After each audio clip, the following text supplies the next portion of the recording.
खुलुमबाय आसामनि बाथौ धोरोमारि दोरोङारि आसारखान्थि आसामनि बाथौ धोरोमारि दोरों आसारखान्थिनि जा सिजु गायनायनि जा जि सिजु खान्थि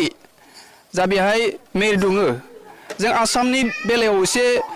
18 जरा खुन्थिया होनानै दाउथु बिखा होनानै बेबायदि सिजुखौ मेर होनानै हेबना दोननायखौ जों नुबोदों आरो बाथौ धोरोमनि दोरोङारि आसारखान्थिया बे आसामनियानो जा मोनसे दिन्थिफुंदों बेखौ जोङो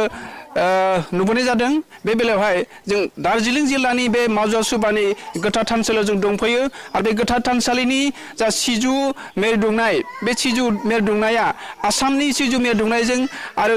दार्जिलिं जिल्लानि बे माजुवा सुबानि गोथार थानसालिनि जा सिजु मेर दुंनाय बे दुंनायनि जा आदब खायदा बेखौ जों एसे आलादा नुदों जे नोंथाङा सासे दुलाराय बाथौ महासभानि लाइमोन आफादगिरि बे हिसाबै नोंथाङा आसामनि बाथौ बिथा आरो दार्जिलिंनि बाथौ बिथा दुंनायनि फारागखौ एसे बुंगोन नामा बेवहाय जों साननो गोनां बाथ्राया बेनो दिनै आसामजों लोगोसे वेस्ट बेंगल आरो लोगोसे नैबे दार्जिलिं आरो नेपालाव थानाय जि बर'फोरनि बाथौ सिबिनायनि जि खान्थि आरो बेवहाय जि बाथौ दुमनायनि जि मोनसे महर जों दुलाराय बाथौ गौथुमनि जि 18 जरा जे खामिजों लोगोसे बेवहाय दाउथु बिखा हेबनायनि जि महर दा फारागा बेनो जे बिथांमोननि ओनसोलाव जोङो दिनै बेखौ जों सिन्था खालामदों बा जों सानबाय थादों बे गौथुमा जोङो रोखोमसेयै जोंनि दुलाराय बाथौ गौथुमा जि खान्थिजों 18 जरा माने खामि थुनानै दाउथु बिखा महर होनानै जोंहा मोनसे रोखा खालामनाय जि दङ दा बेखौ जोङो दा बिथांमोनखौ जोङो फोरोंनो हानाय जि खाबु जायाखै अन्तत जोङो धोरोमारि खौसेथिनि माखासे जि बाथ्रा खोथाफोर धोरोमारि सांग्रांथि बेखौ जों गिबियाव लाबोग्रोदों लासैनो बिथांमोनखौ फोरोंथाय होनायनि गेजेरजों जे 18 जरा मेर दुमनानै बा दाउथु बिखा महर होनायनि जि मोनसे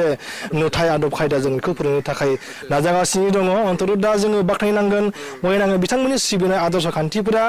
ओरैबायदि गोथौ आसामनि जोंनि बाथौ सिबियारि जि माने सिबिनाय बावनाय खान्थि आरो बिथांमोननि जि सिबिनाय गोबां फाराग जायो सोरबा बिथांमोना फैयोब्ला नुफैगोन जे बेवहाय सिबिनाय खान्थिफ्रा जुदा आसामनिया जुदा थेवबो बिथांमोना खोब गरामि भाबै जि फालिनायखौ जों नुदों दा साननो गोनां जेबो बाथ्रा नङा जे जोंनि जाहैबाय मा जों बिथांमोनखौ फोरोंथाय होनायनि गेजेरजों रोखोमसे दोङो फैगौ माने नैबे फेब्रुवारि दाननि जे बिथांमोना नैबे 22 खालाराव जानो गोनां जि हाबाफारि बिथांमोननि बे बुब्लियाव जोङो बिथांमोनखौ ट्रेनिं होनायनि गेजेरजों बाथौ दुमनायनि जि खान्थि सिजौ गायनायनि जि मोनसे नेम खान्थि माबायदि गायनांगौ बोरैहाय लाबोनांगौ बिनि बागै जोङो फोरोंनो थाखाय सेस्था खालामदों आरो जों थांनाय बाराव मोनसे राजुवा भाबै बे सिजौ गायनायनि जि माखासे सिस्टेम आरो जोंनि बाथौ दुमनायनि जि सिस्टेम बाथौ माने थानसालि गिदिंनाय बा खेराइ होनाय बा बावनाय थिनायनि जि नेमखान्थि बेखौ जोङो स्र' खालामगोन बिथांमोननाव आंखाला बेनो जे दौरि माने फोरोंथाय होनाय जायाखै बिथांमोना बे जायगायाव माने दौरिखौ रजा होननानै बुङो सासे रजानि दारैनो बिथांमोना सिबिनाय बावनाय थिनाय गासैखौबो माने फालियो दा जोङो लासै लासै मिर गौथुमनि जि मोनसे माने फोरोंथाय होनायनि जि राहा बेनि गेजेरजों जोङो थाबैनो बिथांमोनखौ माने आवथायाव लाबोनो हागोनखौ जोङो आसा खालामदों बे समावहाय जों जिहेतुके दिनै नुनो मोनदों सिजुगुदिनि जा मेर दुंनाय दाउथु बिखा बेनि गेजेराव दङ नोंथांमोना जोंनि केमेरा पार्सन दिनेश बसुमतारीखौ खावलायदों आं नुथायखौ दैखांदों जिहेतुके सिजु दंफांजों दङ बावथायजों लोगोसे दङ नैबेयो बेखौ जोङो त्रिशुल होनो दा त्रिशुल दङ सिजु दंफां दङ बेजों लोगोसे माला दङ दा बे माला आरो त्रिशुल दंफां आरो बे सिजुनि जे स्टेराव जिथु थानाय त्रिशुल बेनि ओंथिखौ दुलाराय बाथौ महासभानि लाइमोन आफादनि आफादगिरि आं बिथांखौ सोंथिनो लुबैदों जे सिजु दंफांनि गुदियाव बाथौ धोरोमनि दोरोङारि खान्थि बायदियै त्रिशुल थायोना थाया आरो त्रिशुलनि सेरावहाय बे बेन्दोंआ थायोना थाया आं बेखौ दुलाराय बाथौ महासभानि लाइमोन आफादनि मानगोनां आफादगिरिखौ एसे सोंथिनो मोनथिनो लुबैबाय बे जाहैबाय जोंनि मोनसे समनि हिन्दुइज्मनि खान्थिखौ बोजबना लाफ्लांनायाव बिथांमोना ओरै फोरमायदों माने दुखु फोरमायो बा माने बिसोरखौ गावसोरनो मोनसे आफसुस फोरमायो आरो जे जोंनि धोरोमा मोनसे समाव फोसावनाय माने फोगोमनायनि थाखाय नांगौसेबां सुबुं माने बिबानगिरिफोर गैयामोन दा बिनि जाहोनाव माखासे नैबे दार्जिलिं जिल्लायाव थानाय जोंनि बर'फ्रा माखासे हिन्दु आर्यनि खान्थिखौ बोजबना लाफ्लांनायाव दा बिथांमोना गोरोन्थियैनो बे त्रिशुल थुनाय आरो बेवहाय माला थुनायखौ बिथांमोना लाफ्लांदों दा सानो आरो बिथांमोनाबो थांनाय बोसोराव जोंनि आसामाव माने बेरायथिंनायनि गेजेरजों जोंनि जे आसामाव सिबिनाय बावनाय थिनाय आरो बे सिजौनि जि मोनसे गायनाय जि महर बा बाथौ दुमनायनि जि महर बेखौ नुबोनानै जे माबोरैहाय सोलायनो हागोन खोब नाजादों दा बेवहाय साननो गोनां जेबो नङा अन्तत बिथांमोनाबो दिनै जाबायदि अबस्थायाव धोरोमखौ बिथा खालामनानै रायजोखौ मोनसे बेन्दोङाव लाबोनो हादों बेयो जोंनि थाखाय खोब देरगाथाव गोजोननाय बाथ्रा दा बिथांमोनाबो खोथा होदों जे जोङो लासैनो सोलायगोन नाथाय दा हानाय नङा दा बिनि थाखाय जोङो बरायो जेबो साननांगौ गैया आरो बिथां सोरबा माने बुंनो हागौ जे बेवहाय फैनानै बिथांमोननि बावनाय थिनाय आरो बेबायदि माखासे माने शिबनि जे त्रिशुल बेखौ माने फोसाबनो हायाखै बोखारथ'नो हायाखै बे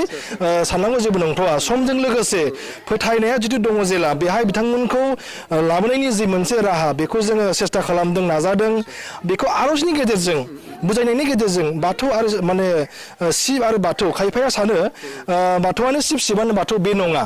बिनि जाहोन आरो बाथ्राखौ बुंनो थाङोब्ला खोब गोलाव जागोन बेखाय जों लासै लासै बिथांमोनजों हाबसोमनानै बेबायदि माखासे हिन्दुइजमनि खान्थिखौ बजबना लानायनि गोनांथि आरो बे जोंहा बेखौ जे बजबनांगौ गोनांथि गैया बिनि बागै जों खोब सेस्था खालामदों नाजादों बेवहाय जोङो बावैसो साननि उनावनो बे ओनसोलनि गोरों गोरा मेलेमजिबि सुबुं बिथांमोनखौ लाफानानै मोनसे गोख्रों मोनसे सावरायमेलनि गेजेरजों बेबायदि न'खर न'खर थानाय सिजौ बिफाङाव त्रिशुल गायनाय माने बिदि